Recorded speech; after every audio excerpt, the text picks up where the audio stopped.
Today on the news and why it matters, the latest on the Trump impeachment inquiry. Some new details kind of conflict with this whole narrative we're hearing in the mainstream media. You don't want to change the channel. It starts right now.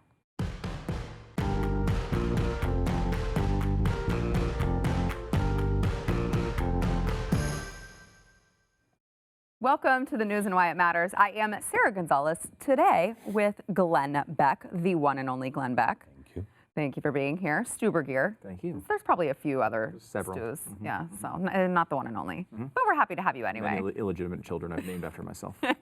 Chad Prather. How'd you lose your fingernail? I was vacuuming. I have a theory. She ran chest on, like head on to his chest, Tucker Carlson, broke her fingernail and got his old bow tie stuck in her hair. Yeah. How did you know that? That's what I do. This is what I do. Yeah. Vacuuming. Thank you for pointing it out to everyone. That might be the biggest conspiracy theory ever. Got a lot to get into, but first we want to thank our sponsor, American Financing. American Financing is going to help you if you want to buy a new home or if you are looking to refi or consolidate. If you are paying credit card rates and they're double digits, have you noticed that the Fed keeps lowering that rate and the bank keeps raising that rate? That's how they make money. If you can get out of those high interest credit cards, you should, either by paying them down or by getting a refi, or not a refi, but a consolidation loan from American Financing. 10-minute phone call can help you do it. Get out of those high interest rates and get into something that is reasonable, that will put you on solid footing, as things get bumpy along the way. It's American Financing. I've known these people for a long time and trust them. AmericanFinancing.net. So things keep getting a little bit more murky with this Trump impeachment inquiry. Who would have thought that coming out and trying to impeach him over nothing would lead to confusion?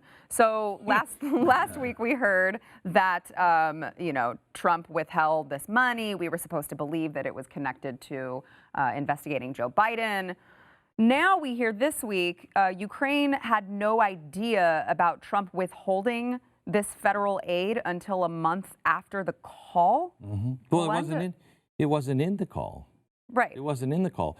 What Americans haven't done is look at this story out of the U.S. press and looked at this story from the Ukrainian point of view. I was just talking to one of the writers, researchers, and some of the producers on the show for Thursday. We found a pretty big front page story in Ukraine that you've never heard of that will blow your mind, absolutely blow your mind, and blows all of this out of the water, completely reverses this. We're getting fed a bunch of bullcrap. Nobody's actually looking for the truth. Don't defend the president blindly. Look into this story. If we would have gone on and done what so many people do right now around America, just blindly defend, we wouldn't be able to have the certainty of what we do, that this story is not about Joe Biden and Donald Trump. This is about true corruption, deep corruption in the Democratic Party. You're about to see everything that they wanted to find about Donald Trump and Russia. You're about to see it with the Democrats and Ukraine. Stu, your thoughts? It's been an amazing couple of days. I mean, I think you're right. It's like you can't just start at an auto defense or auto attack. The media is all on auto attack. There are some on the right that are on auto defense. I hope most of the people, and I think most of the people in this audience are on, wait a minute, I want to know the truth. And if, let's just say the Democratic fever dream comes true and he did all these terrible things, would you want him impeached? I sure would. If he did some terrible thing that was illegal, I would want him impeached. Okay, hang on just a second. Let me just ask the table. Even if that meant that you'd have Vice President Pence or Sanford or somebody else, we'd be scrambling for a president. If he broke the law and it was clear, would you want him impeached before the election? Yeah. I don't think that could even happen. No, I'm just asking. I don't think so either. No. You would not want him impeached. No. Really, you'd defend him through... I think you have to come to a definition, which the Constitution doesn't do, is what are the high crimes and misdemeanors here, because it is a very fuzzy thing. Right. I'm saying if there were Would I something want that you him- would go, oh my gosh. I always like to say, let's say he actually did shoot people on Fifth Avenue. Yeah. Right? Like he always used that as a reference. If he did, I don't want a president that shot people on That's Fifth the, Avenue. that was the deal. Okay, yeah. Then yes, If of there course. was And that same with thing you? at that Yes. level. Yeah, absolutely. So these people who are saying we blindly support, Right. I don't think that's true. I just don't think that's true for the vast majority of Right, people. of course. There's nothing here, though, that seems to rise anywhere near shooting people on Fifth Avenue, and I think that's the issue. Number one thing that we talked about a little bit on radio today is if you read the whistleblower complaint, one of the main points of evidence in that complaint is they took these transcripts of these calls and they moved them to the super duper secret server, and that proves that they knew something was wrong with what they did on this call and they were hiding it. It's not the crime, it's always the cover-up. Cover-up, right? Well, here we are 3 days later, 4 days later, and already they've completely abandoned that after they realized in reality they started hiding all these transcripts because of the early leaks. And the media has now not only abandoned that old line of thinking, which was is in the complaint, they have now moved to a new one, which is, well, if he's moving all of these all these calls to the super duper secret server, we need to see all of them.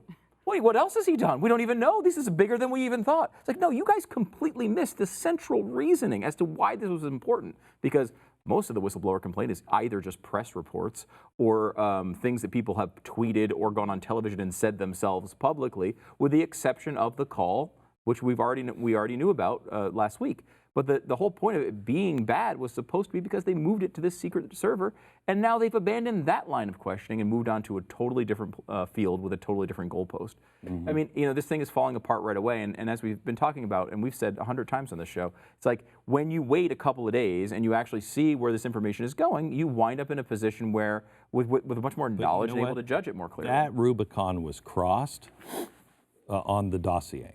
Yeah. Remember what happened? BuzzFeed ran it, and everybody was like, "We're missing out. We've got to run it. They're running it." And at BuzzFeed first, used that logic too, because I think it was CNN that initially reported the existence of it without releasing it. So their justification was, well, they already said it was out there. You should know what's in it. right? And so they used each other. Now that Rubicon's crossed. So now it's just in a newsroom. Somebody said it, got to report it. Where if this was Watergate, they would have. Ed Bradley would have been saying the whole time, wait, are you sure that that's the only phone call that's in there? Are you sure that's real? Do you have a second source on this? Nobody's asking for second sources. Congress, nobody. Yeah, it didn't take them a long time to figure this out. No. It was 48 hours, and they figured it out. That's why they're going to impeach REO Speedwagon. Heard it from a friend who. Heard it from a friend who. Yeah, it's all the issue is never the issue at this point. Back to your point, it's always the smoke and mirrors, and it's hiding what the real thing is that's going on. So, is it a good look for Trump to have made the call to Zelensky and the way it went down? Hey, we've done a lot for you. You haven't done so much for me. But let's look at how the spin on that deal is. So all you got to do is listen to the so-called parody, according to Adam Schiff, that he put out there. Can you imagine a young George Washington chopping down the cherry tree and his father saying, "Did you chop down the tree?" I cannot tell a parody. I mean, it's a lie, okay? And then you have the writer for Politico, I believe it was, who goes on Twitter and says he's going to be impeached just like Nixon. Well, you're a regular old Bob Woodward, aren't you? Because Nixon wasn't impeached. So, if you're tired of this stuff going on, whether it's the dossier, whether it's the Mueller report, whatever these things are, if you're tired of all of these smokescreen tactics to try to get rid of this president, take a deep breath, get offline for 6 weeks, and come back, because let me tell you, for the next 14 months, it's going to happen over and over and over again. If it's not this, it's going to be the next thing. And it's always going to, and I want to make a prediction right here. Nancy and company are willing to sacrifice Joe and company in order to put a mark on this president, because they know as it stands, they don't have anything that can beat him in November of 2020. So if they're willing to lose Biden through all this Ukraine nonsense, then and they can take Trump down with it, I think they're willing to give him up. So I agree with you 100%, but I don't think it's to take Trump down. It is because what is happening in Ukraine will take all of them down. This is what's in Ukraine is they've opened a can of worms. And that's why they had to rush to impeachment, because what he's asking for on that tape, what he's saying and what Rudy Giuliani is looking for, and what the new Ukrainian president is verifying, saying, yeah, I know, we found that. We fired these guys. We're looking into that now. They've got to get ahead of that and discredit it. Otherwise, they're done. I mean, done.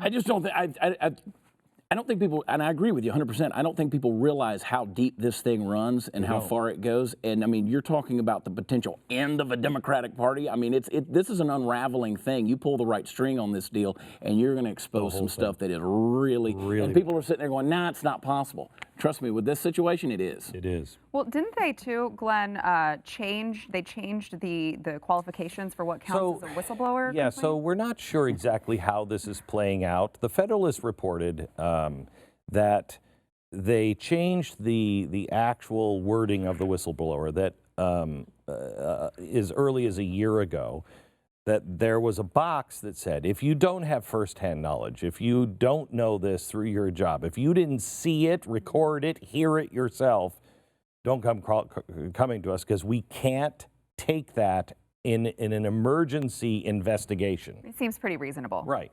All right. So they changed this, and now that box has been removed, and it just says, I heard it firsthand, I heard it secondhand. Okay.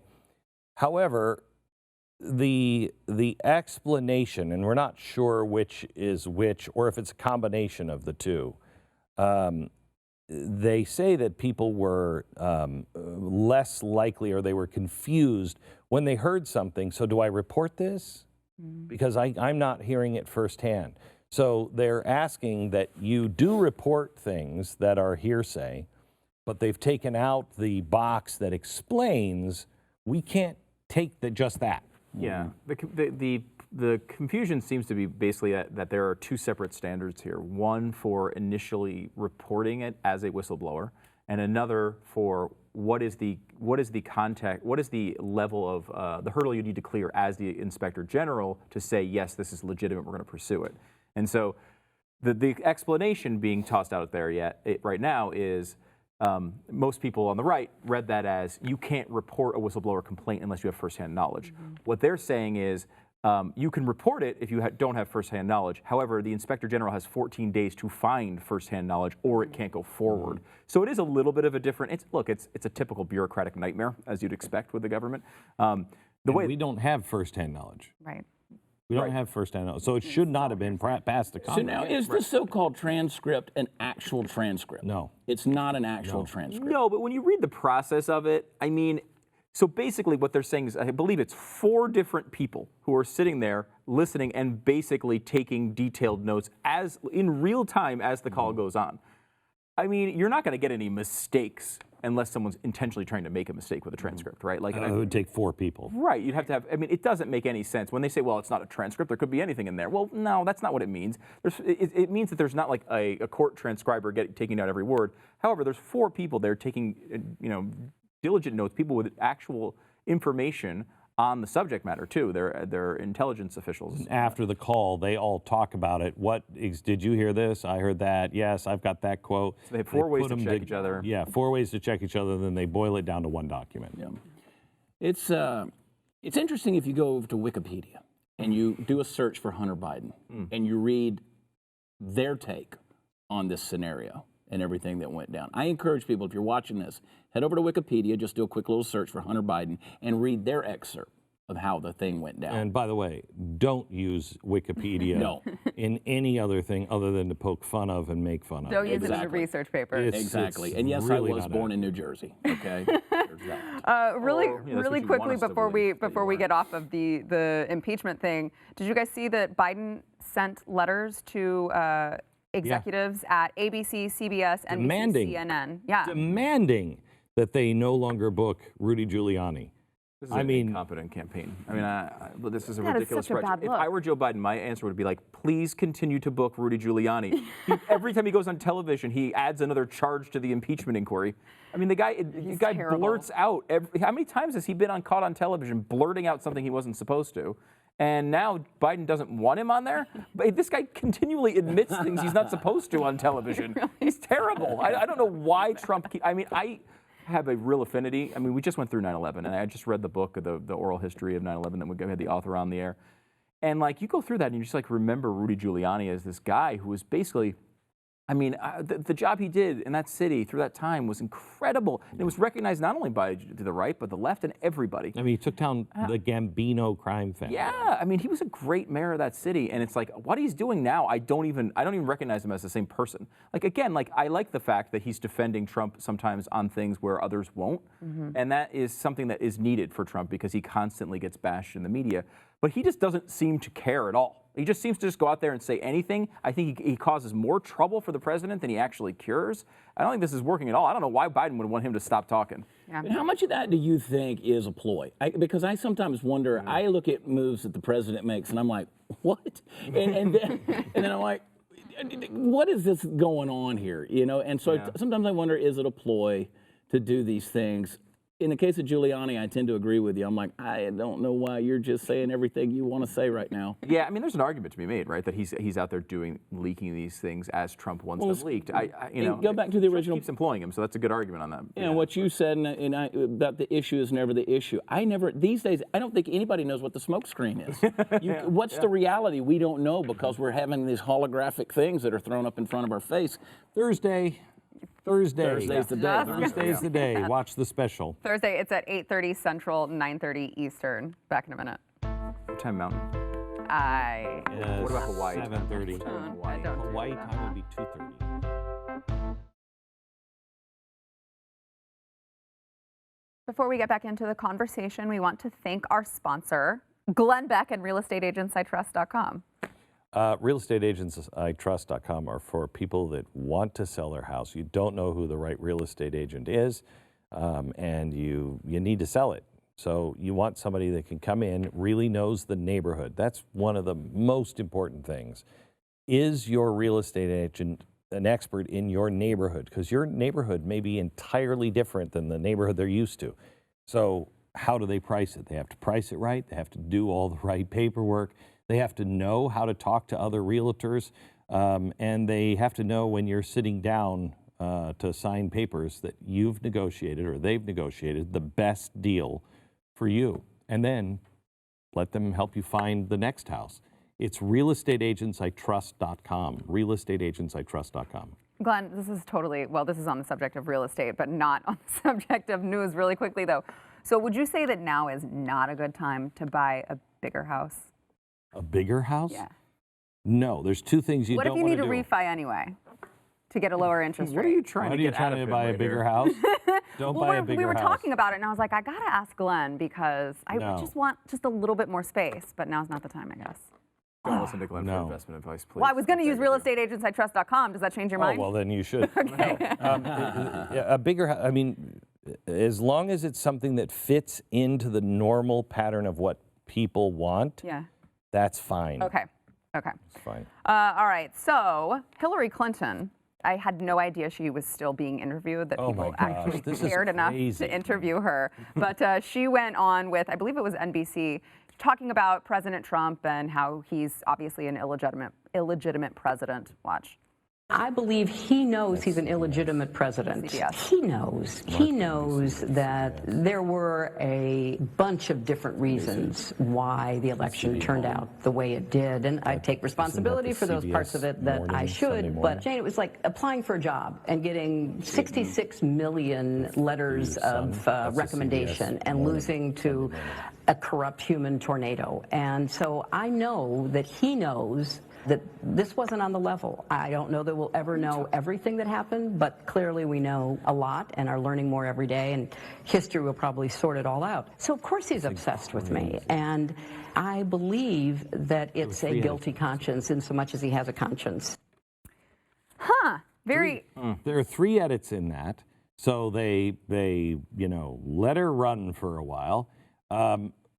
Based on what? He knows this wasn't a legitimate deal. Based on what? It's incredible. I mean, with no presented evidence. No evidence. In fact, the opposite from the Mueller report. It's the exact thing that they complained constantly publicly that they thought Trump was going to do if he lost, which was say the election was not a legitimate election. And here's Hillary, I mean, with no criticism, no critique of what she's saying.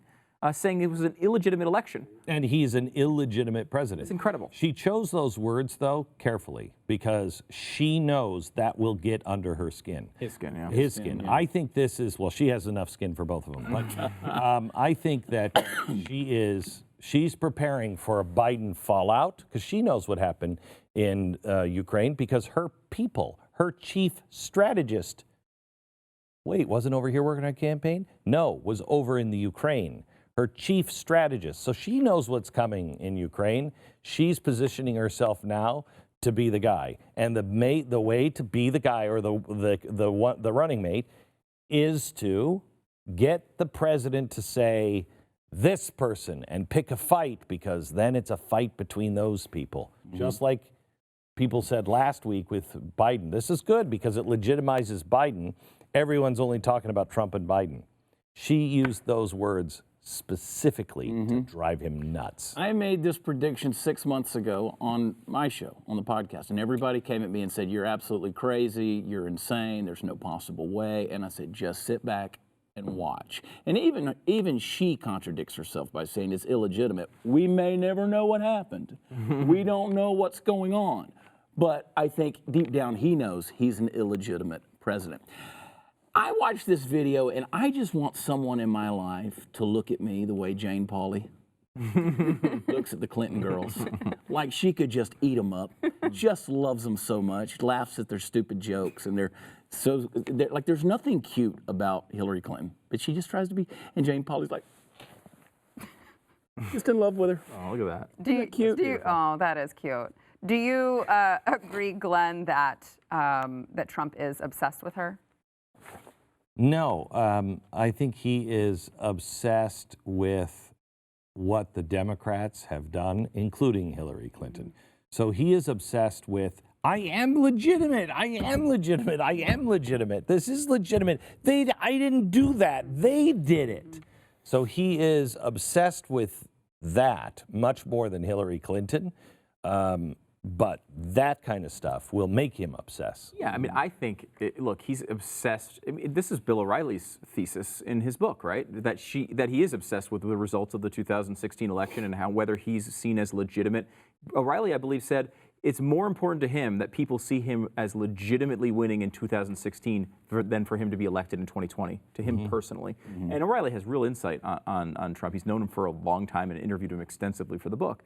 I mean, I think you could split hairs and say, like, if you were to say, is Donald Trump obsessed with Hillary Clinton? To me, I'm going to say yes, right? Because he's obsessed with that moment in time, and she's inextricably linked to that moment. Like, she is the central figure and the central player. So when people say he's not legitimate, they're saying she's legitimate. So, I mean, they're linked. I don't think he sits back every night and wonders what she's going to wear the next day. I don't mean obsession like that, which is really gross when you think about it. But what I mean is, like, he really does think too much about that. He's the freaking president of the United States, okay? She's not. So the fact that she's on television blabbing about this all the time is no surprise. He's running the United States of America, at least as the chief executive. And I wish he'd spend a lot less time thinking about her and about everything going on with her. Could I give you a good fiction ending to this story? Please. If I'm writing a fiction book, I make it that Hillary she lost, she licked her wounds, she was crazy. She knew, however, that the Biden thing might come out. She's been waiting. And Google and Facebook, who are all of her old people, remember, a lot of them went to Facebook and Google. She just, in my book, she just waited. She's going to come in and she'll get Google to throw it because it's the ultimate slam on Trump, that she can be the first woman. She gets what she wanted. And see, this time it was legitimate. Last time it wasn't. All right. I like that ending, I guess. Back in a minute. Yes. Dystopian. Dystopian. Very dystopian.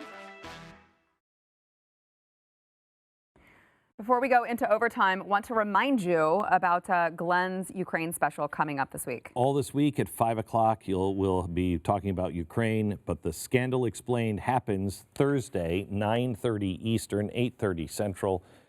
and you just do not want to miss it. How many chalkboards is this going to take? We don't know. We don't know. I keep going through all of the details, and I'm like, I'm up to 5 chalkboards in my head already. I know. Lisa said to me today, I don't think we have a chalkboard big enough. Yeah. Oh, boy.